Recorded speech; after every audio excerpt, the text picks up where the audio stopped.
A reading from the Holy Gospel according to Matthew.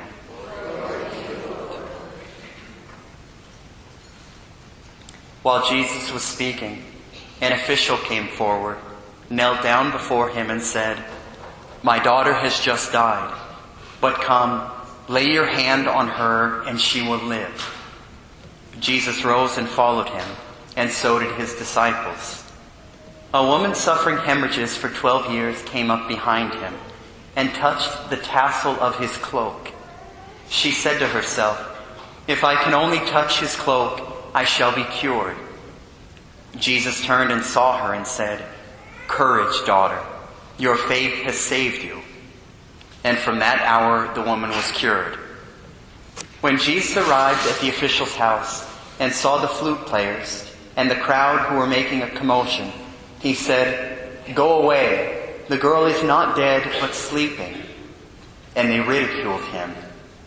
When the crowd was put out, he came and took her by the hand, and the little girl arose.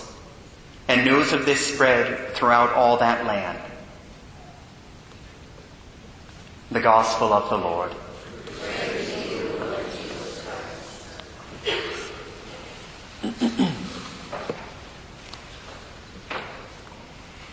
There are times where our Lord Jesus Christ worked miracles from a distance, where someone would come and say, "Can you heal so-and-so?"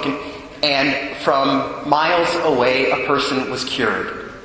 There are other times where he makes physical contact with someone, where he takes his saliva. There are times where they're cured just at his word without any physical contact.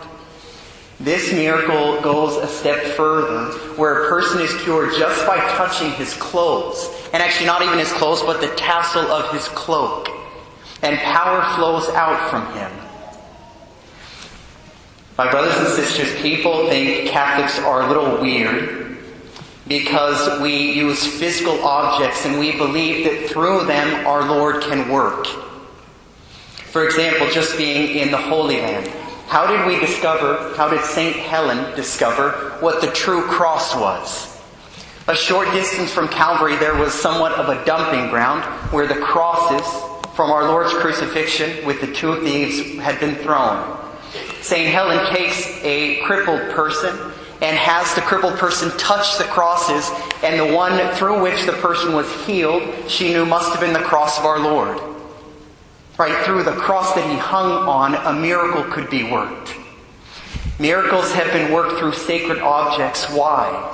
Through a priestly blessing, because the blessing of a priest is the blessing of our Lord Jesus Christ. Now take that a step further, and which Catholics are most considered crazy for. Miracles are worked through the touch of a saint, or even through the articles of clothing of saints, or that which the objects that saints have had in their possessions have touched.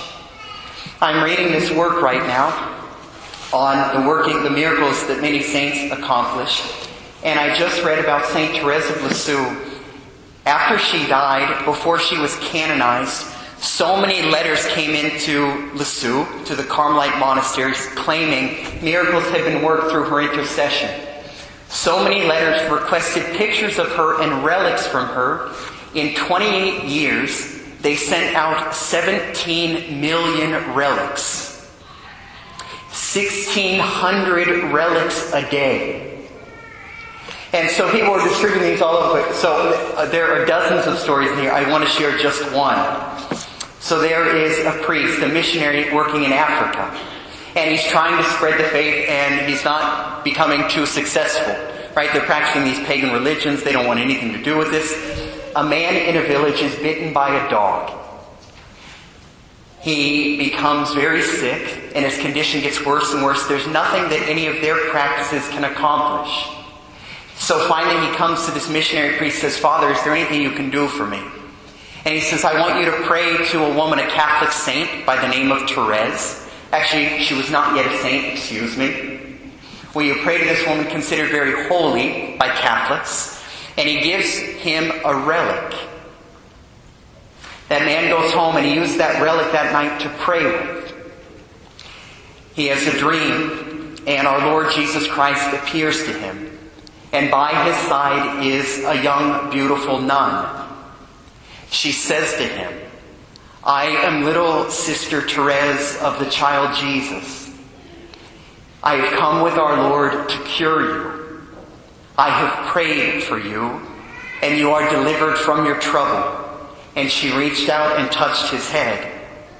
She said to him, the good God has made me powerful, because out of love for him, I knew how to make myself very small. Soon he's going to glorify me and do still bigger things in and through me. A week later, the man was baptized, and the faith began to spread. Why does our Lord work through holy men and women?